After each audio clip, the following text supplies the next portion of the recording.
Hi, I'm Arvind Jha. I'm an entrepreneur, a Thai chartered member, and a mentor for startups. I have worked at Adobe, Polaroid, a lot of US companies. I'm fascinated by some of the business decisions and some of the economic decisions taken by the AAP government. Unfortunately, they've been lost out in the din that the political issues make. So I thought I'll sit with the bull himself and dive into the mind of Satyen Jain to understand what are the economic indicators, what are the business logic that he's using for all these innovations that he's doing. Satyen ji, welcome. Namaskar.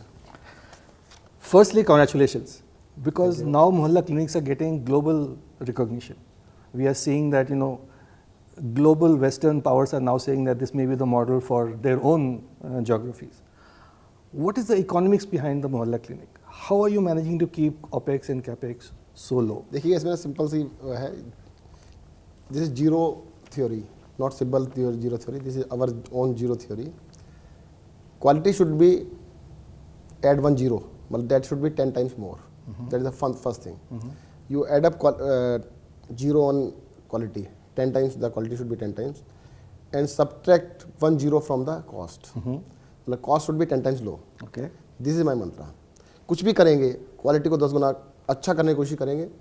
10 गुना नहीं होगी, 5 गुना होगी, 4 गुना होगी, 3 गुना होगी, कोशिश 10 की होगी. तो और how did you achieve all these optimizations? बता देता हूँ. कॉस्ट को हम 10 गुना कम करने की कोशिश करते हैं. अब 10 गुना कम होगी या 5 गुना कम होगी या 2 गुना कम होगी, वो देखी जाएगी, परंतु उसको 10 गुना कम करने का टारगेट है. This is ultimate. मेरा ये मानना है, एनीथिंग विच इज़ गुड तो वो कॉस्ट इफेक्टिव भी होगी. अगर फ्लफी होगी तो कॉस्ट इफेक्टिव नहीं होगी. एग्जाम्पल के लिए पहले बड़ी बड़ी कारें आती थी, बड़ी बड़ी हैवी कार आती थी.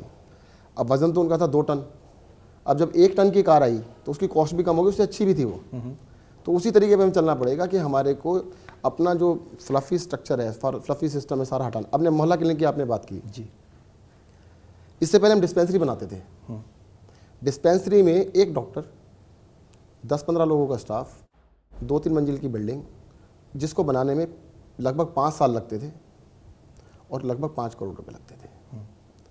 पेशेंट के लिए जो डिलीवरेबल था, अब अल्टीमेटली क्या है, उसने बिल्डिंग को तो देख के कुछ करना नहीं है. उसको डिलीवरी क्या है कि उसने डॉक्टर को दिखाया, उसने कुछ टेस्ट कराए, ज़रूरत पड़ी तो, और दवाई दी. इसके अलावा तो कोई डिलीवरेबल नहीं था. जब सर्वे किया गया, टेस्ट तो कहीं भी नहीं होते. ज़्यादातर लैब्स डिफंक्ट, वो काम ही नहीं करती. क्यों? कि भाई इतने सारे तरह के टेस्ट हैं, हर लोकेशन पे इतने तरह के टेस्ट आप कर ही नहीं सकते, पॉसिबल ही नहीं है. अब बनाने में 5 साल लगेंगे. रनिंग कॉस्ट मतलब इतनी फिनोमिनली हाई और डिलीवरेबल वेरी लो, तो हमने इसको बिल्कुल चेंज कर दिया. जो काम 5 करोड़ में होता था, capital cost is now 20 lakhs होंगे. 20 लाख में होता है. पहले नॉन एयर कंडीशन था, एयर कंडीशन है. जो लोग वहाँ पे काम करते हैं उनको भी मन लगता है, अच्छा एक्सपीरियंस मिल रहा है, अच्छा एनवायरनमेंट है. कॉस्ट हमारी कितनी कम हो गई? 1 0 हटानी थी हमने. 1 0 हटाते तो 50 लाख बनती जी. हमने 1 0 से नहीं 25 गुना कम कर दिया, 10 गुना कम नहीं किया, 25 टाइम्स कम कर दिया. सेकंड, सर वहाँ पर टेस्ट होते थे 2 या 3, बाकी होते ही नहीं थे. कि नहीं हो ही नहीं सकते जी, टेस्ट नहीं होंगे. अब 212 टेस्ट करते हैं हम. 212 टेस्ट कैसे करते हैं? सर आपने खुद ही बताया, बिजनेस आप देखते हैं, बिजनेस के बारे में पता है. हमने कुछ नहीं किया, एक बिजनेस कंपनी को हमने आउटसोर्स कर दिया. सभी लैब्स में, सभी हमारे मोहल्ला क्लिनिक्स में उन्होंने एक कलेक्शन सेंटर बना दिया. एवरीवेयर उन्होंने अपना आदमी बैठा दिया. वो कलेक्शन सेंटर वहाँ बन गया. वहाँ से सैंपल होता है, ले जाते हैं, 2 घंटे 3 घंटे में रिपोर्ट ऑनलाइन आ जाती है. जो टेस्ट कराने में पहले होता ही नहीं था. पहली बात तो जो चीज़ होती ही नहीं है तो उसकी कॉस्ट तो अनबिलीवेबल हो गई. और जो कॉस्ट मुझे पहले 100 रुपये आती थी, आज वो कॉस्ट 15 रुपये है. 1/10 पे कोशिश कर रहे हैं. अगली बार 1/10 ही करेंगे उसको. मैं अब ये नहीं कह रहा मैं सफल हो गया. मैं सफल नहीं हुआ. जिस दिन 100 रुपये को 10 रुपये भी लगे उस दिन सफल होऊंगा. 15 पे मैं ला चुका हूँ, 10 पे लेकर. Quality is far better, satisfaction is far better. बस यही फार्मूला है. अगर आपको ये पता है, एग्ज़ाम देने आप जा रहे हैं, आपका टारगेट होना चाहिए क्या करना है.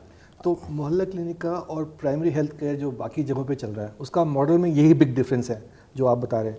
5 crores of capex versus 20 lakhs of capex, and OPEX which is not being used into some kind of a outsourced business model. देखिए आज तक ना हिंदुस्तान के अंदर आपका असेसमेंट जो होता है वो 2 चीज़ों पे होता है. किसी भी पॉलिटिकल एग्जीक्यूटिव का, कहते भाई कितना बजट आपने खर्च किया, कितना पैसा खर्च किया, पहला असेसमेंट।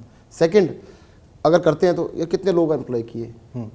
आउटपुट किसी को कोई मतलब ही नहीं है, रादर के 90% टाइम तो बस होता है पैसा कितना खर्च किया, काम खत्म। राइट।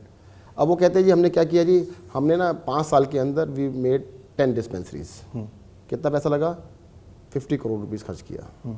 तो 50 करोड़ खर्च किया, वो 10 डिस्पेंसरी बनी नहीं बनी उसको मतलब, कितने पेशेंट देखे उसको किसी को मतलब ही नहीं है, कोई लेना देना ही नहीं है।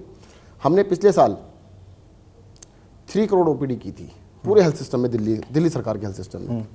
इस साल हमने 4 करोड़ की है, और जो अब साल चल रहा है इसमें हम 5 करोड़ करेंगे, उससे अगले साल 7 करोड़ करेंगे। तो हम आउटपुट पे जा रहे हैं ना। अभी तक देखो गवर्नमेंट सिस्टम के अंदर जो सबसे बड़ी आयरनी है, there is input then process then output. Input आप इतना डालेंगे तो आउटपुट इतना आएगा, इनपुट कम करेंगे तो आउटपुट कम आएगा। पर यहाँ पर सिस्टम कुछ हो रही है, आप इनपुट इतना डालिएगा, प्रोसेस इतना कॉम्प्लिकेटेड है, प्रोसेस चलता रहे, आउटपुट होगा ही नहीं, जीरो। तो लोग इनपुट की बात नहीं करते, आउटपुट की बात नहीं करते, प्रोसेस इज सैक्रोसेंट। हमेशा प्रोसेस के अंदर घुसे रहते हैं और प्रोसेस से कभी बाहर ही नहीं निकलते। तो हम प्रोसेस से बाहर निकल गए, हमने कहा ये आउटपुट की बात करते हैं। So let me also take you to another related area, because you have demonstrated for the first time, I think, in government, 2 absolutely fabulous outcomes. One, in the same cost, you have added more beds to a hospital than was there, no budget change. Second, you have reduced or saved on the budgets of actual public sector projects. What is the trick? What is the secret sauce मैं बताता हूँ आपको of this monitoring that you देखिए, have जब हमारी started? सरकार बनी ना, बुराड़ी का एक हॉस्पिटल है, देयर वाज 200 बेडेड हॉस्पिटल, और उस हॉस्पिटल की कॉस्ट थी 200 करोड़। गवर्नमेंट हॉस्पिटल है जी। नॉन एयर कंडीशन हॉस्पिटल है। बीइंग एन आर्किटेक्ट, तो मैंने उसको रिव्यू किया, मैं देख के दंग रह गया। मैंने कहा भाई इतनी बड़ी ह्यूज बिल्डिंग आप बना रहे हैं, अल्टीमेट जो पेशेंट केयर एरिया है उसमें तो वही जगह है जितनी होनी चाहिए, उससे भी कम है। जगह कहाँ पे दी है, बड़े बड़े ऑफिस है, बड़े बड़े स्टोर्स हैं। अरे भाई इतने सारे स्टोर रख के करोगे क्या? आपको पता है स्टोर की कैपिटल वैल्यू कितनी आती है? कहते वी डोंट नो। मैंने इसको स्क्वायर फीट से मल्टीप्लाई करके देखो, पता लगा 5 करोड़ का स्टोर है ये। इसमें सामान कितना रखोगे? कहते 1 लाख रुपए का। भाई कमाल हो गया, 1 लाख का सामान रखने के 5 करोड़ का स्टोर बना दिया। मेडिकल सुपरिटेंडेंट का कमरा कितना बड़ा है कि फुटबॉल का मैदान है। मैंने भाई फुटबॉल के मैदान के लिए वो टेबल टेनिस के मैदान में भी बैठ सकते हैं, इतना बड़ा मैदान किस लिए चाहिए? राइट। भाई उनको काम करना है। तो हमें उसको रिव्यू किया गया। रिव्यू करने के बाद उसमें थोड़ा सा एडिशंस भी किए गए, और उस 200 बेडेड हॉस्पिटल को हमने 800 बेडेड में कन्वर्ट किया। जी। 200 बेड की कॉस्ट थी 200 करोड़, 600 बेड ऐड किए, एडिशनल कॉस्ट 60 करोड़। फैंटास्टिक। तो 10 लाख रुपए पर बेड में हमारी एडिशनल कॉस्ट आ गई। This is called economy of scale. इसी तरह से हमने अंबेडकर नगर हॉस्पिटल था उसको रिवाइज किया जी। हमने द्वारिका हॉस्पिटल था उसको रिवाइज किया। तो एडिशनल कॉस्ट कुछ भी नहीं है, बट सोचना नहीं था किसी को। But then that required, because you are an architect, you could do it. Does it require कि political leadership has to be hands-on to be able to deliver this outcome? Sir कुछ नहीं है, एक थंब रूल्स होते हैं कुछ। Thumb rule ये होते हैं कि आप फ्लैट खरीदने जाते हो, तो आपके 3 बेडरूम फ्लैट कितने का होना चाहिए सर? कहते हैं 3 बेडरूम फ्लैट 70 लाख रुपए का, 80 लाख का। जी। 70-80 लाख में 3 बेडरूम फ्लैट मिलता है, तो 1 करोड़ में एक बेड क्यों मिलेगा? करेक्ट। और कितनी जगह चाहिए आपको? सर जो आज की डेट में लैंड तो फ्री की है सरकार की, ये तो कंस्ट्रक्शन कॉस्ट है सर। जी। उस फ्लैट में तो लैंड की कॉस्ट ज़्यादा होती है, कंस्ट्रक्शन कॉस्ट बहुत कम होती है। तो आपको थंब रूल्स पे चलना पड़ेगा, और ये पूरे देश में स्टैंडर्ड बना दिया इन्होंने। And what is the magic in the flyover projects? How are you controlling that cost there? मैं वो भी बताता हूँ, पहले इसका समझ लीजिए सर, अगर लोग समझेंगे नहीं तो बताएंगे नहीं। जी जी। ये पूरे देश का इन्होंने वो कर दिया है, बेंच मार्किंग कर दी है। अब एम्स बनेगा तो पर बेड 1.5 करोड़ में बनेगा या 2 करोड़ में बनेगा। सफदरजंग हॉस्पिटल में एक्सपेंशन होगी तो 1.5 करोड़ में होगी। ESI हॉस्पिटल की एक्सपेंशन होगी तो 1 करोड़ से 2 करोड़ में होगी। तो इन्होंने खुद ही मिलकर बेंच मार्किंग कर दी है कि पर बेड 1 करोड़ में होगा। राइट। उससे क्या फ़ायदा होता है? इतना पैसा खर्च करोगे तो नेचुरली है कि उसमें तो सबके वेस्टेड इंटरेस्ट पूरे होंगे। जब आप कहते हैं उसको पूरी अच्छी तरह रिव्यू करें। देखो गवर्नमेंट हॉस्पिटल, मैंने जब 1 करोड़ से इसको कम लेके आया, मैंने मेदांता से पता किया कि भाई आपकी पर बेड कॉस्ट क्या है।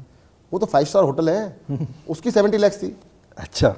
मैंने उनकी 70 लाख में 5 स्टार होटल बन गया, और हमारे यहाँ पर 1 करोड़ में बना रहे हो, तुम कहते हैं सिंपल सा अस्पताल बना रहे हो। तो ये अगर आपको थंब रूल्स पे चलेंगे, उनको क्वेश्चन करेंगे भाई ऐसा क्यों है, तो हो जाएगा। होता क्या है, घटिया से घटिया आर्किटेक्ट अपना एम्प्लॉय कर लो L1 के ऊपर, अब सर्जरी भी करा लो ना 500 रुपये में, आप मर जाए तो कोई बात नहीं।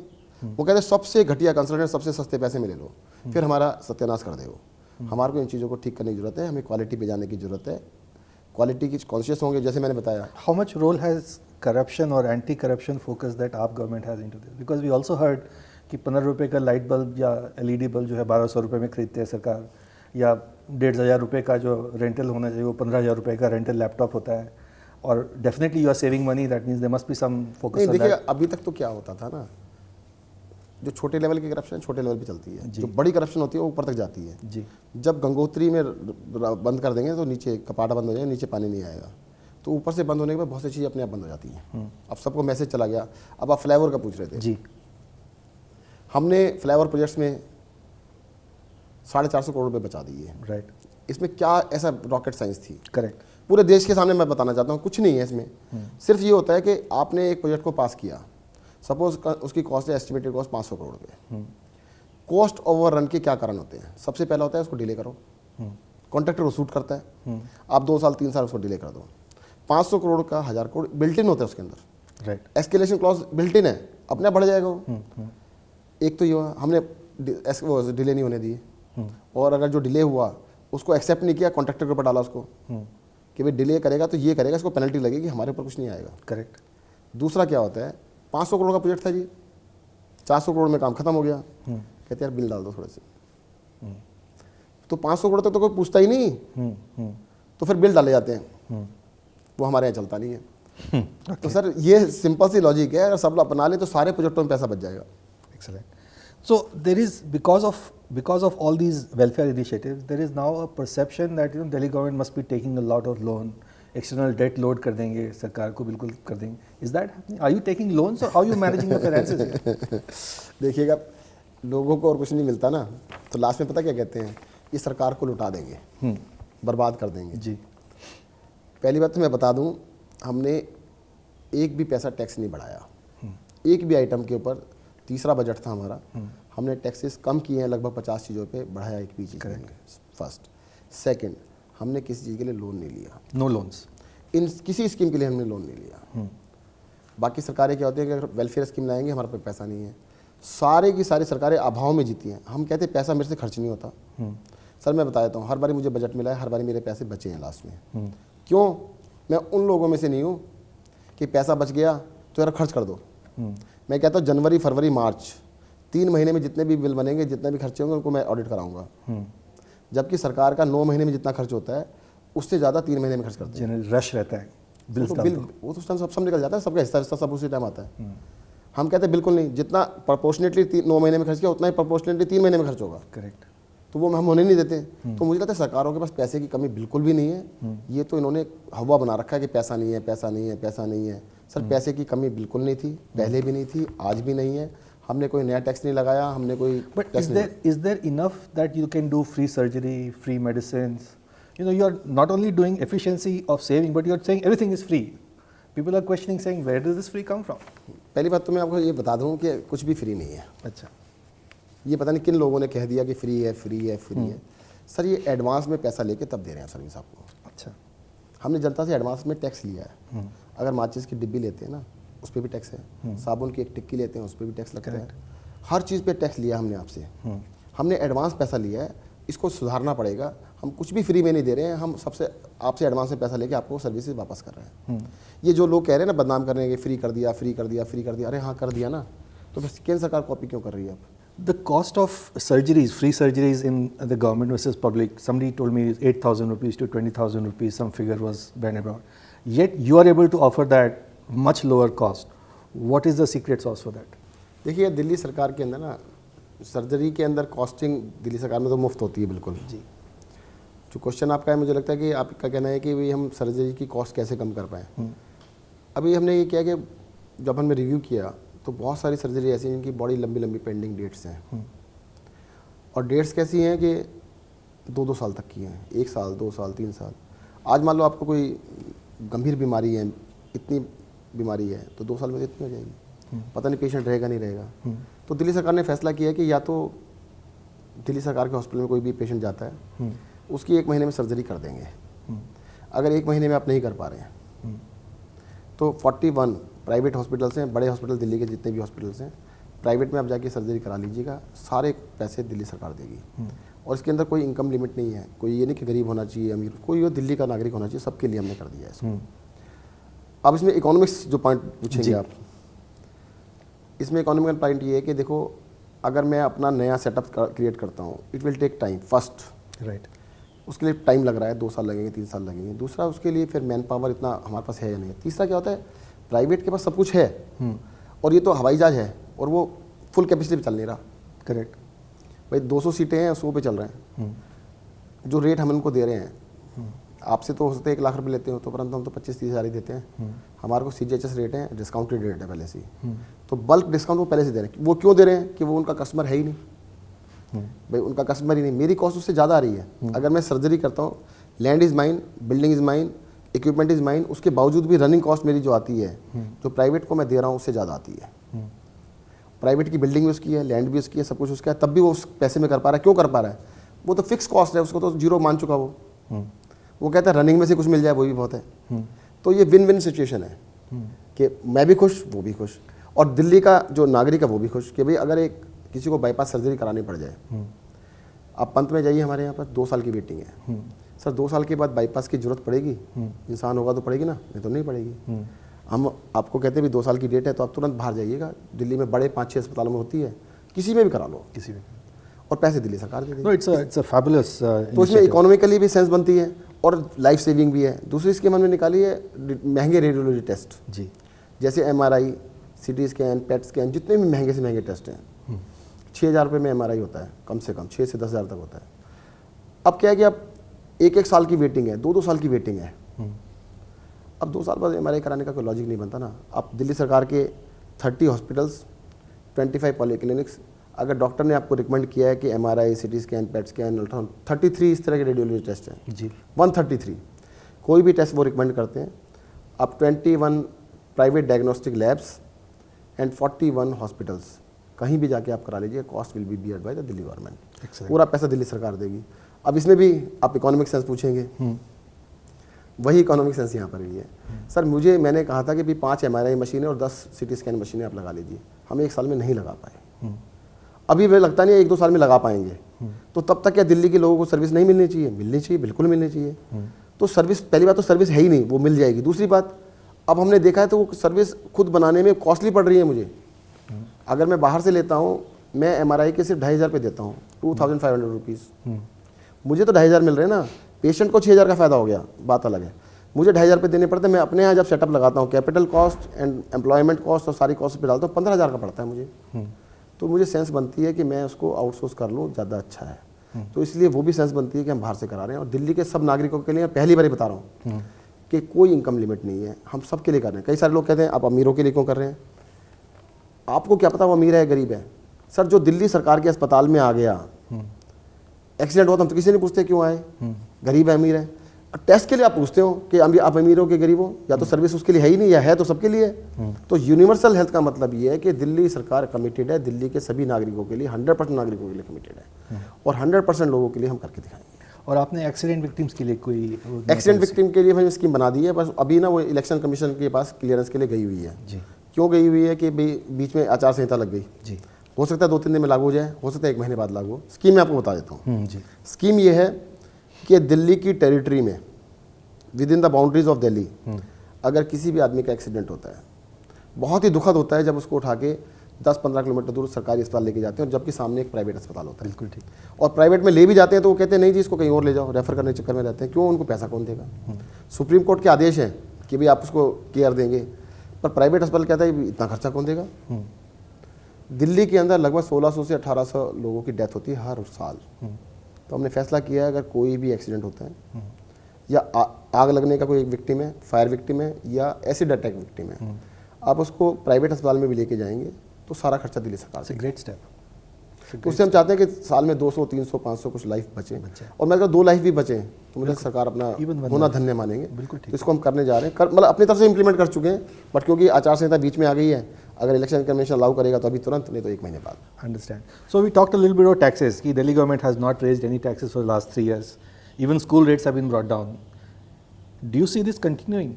There's a question saying, are you sacrificing some infrastructure development for sir मैं एग्जांपल देता हूँ, not doing this tax benefit? देखिए, Is it sustainable?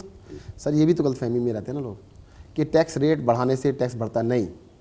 हमने लास्ट ईयर पत्थर के ऊपर, लकड़ी के ऊपर टैक्स कम किया, Sir, हमारी टोटल कलेक्शन बढ़ गई।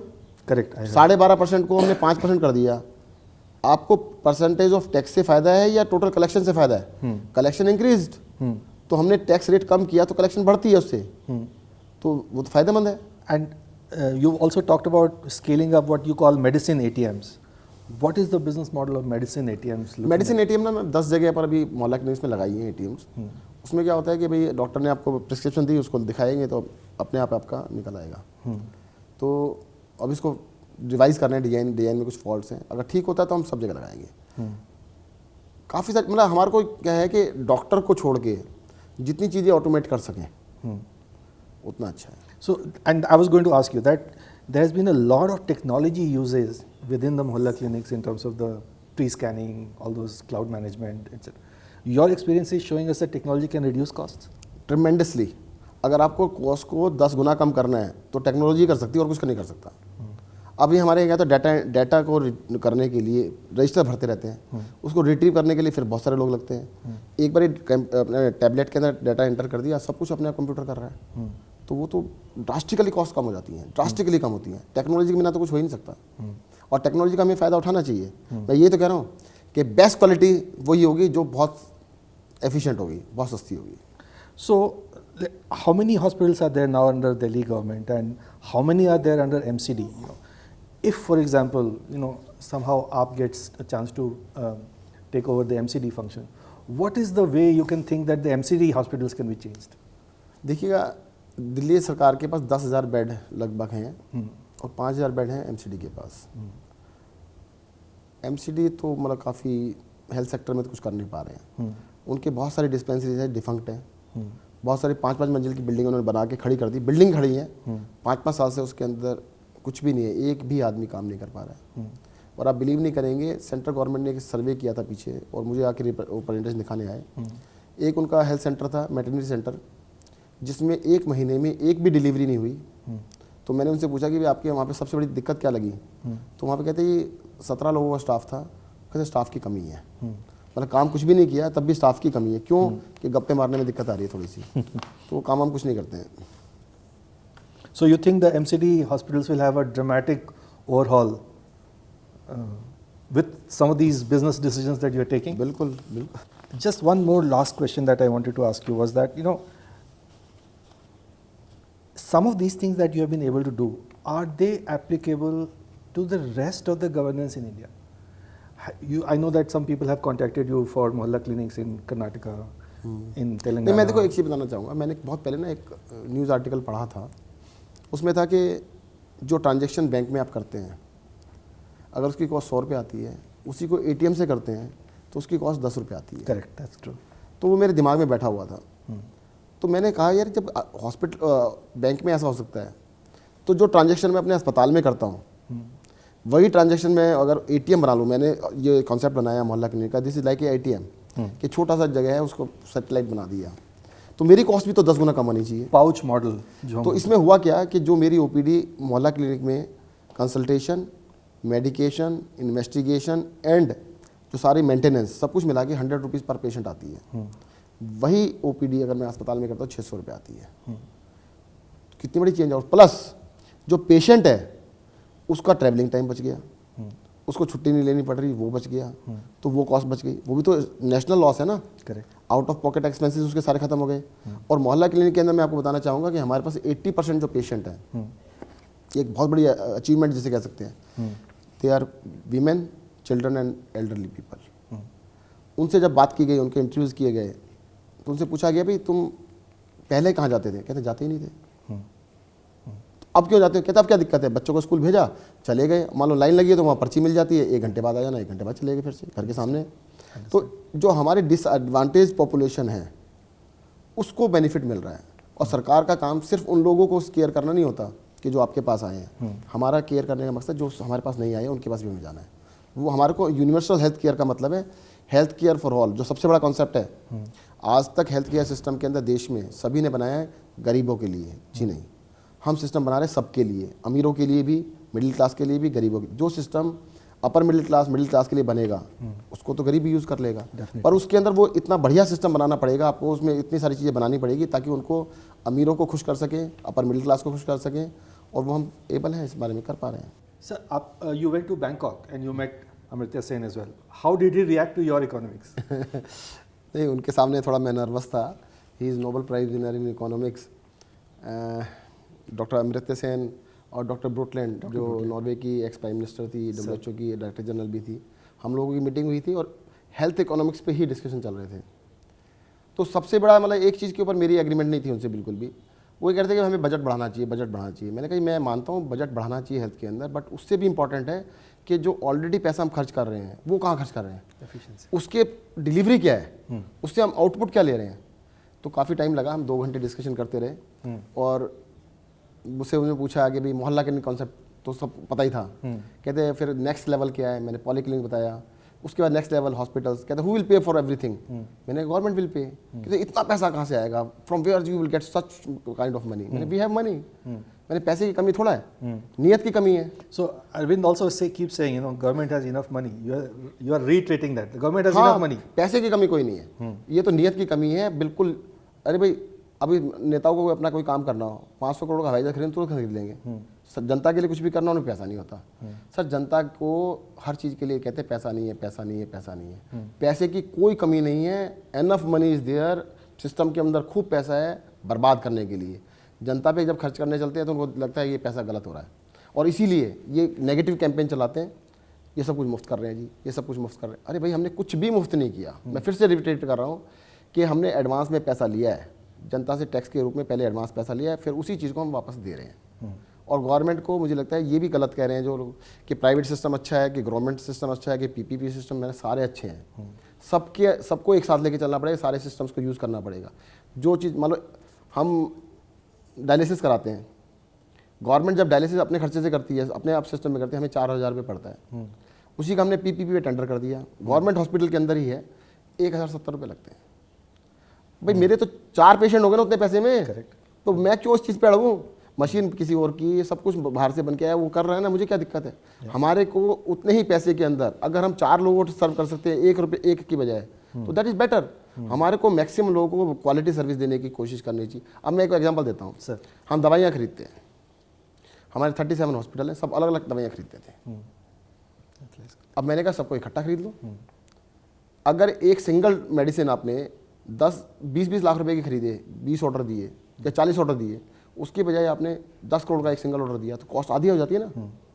ये सिंपल इकोनॉमिक्स में कुछ बताने की जरूरत ही नहीं है, सब जानते हैं इसको, सरकार नहीं जानती। So as we've seen, it's simple, logical, business-minded decisions by a hands-on person which is driving all these economic advantage. You can deliver up to 10 times the quality with 1/10 the cost if you focus on the simple business logic that is needed to run governance. Make sure that all the capacity is utilized.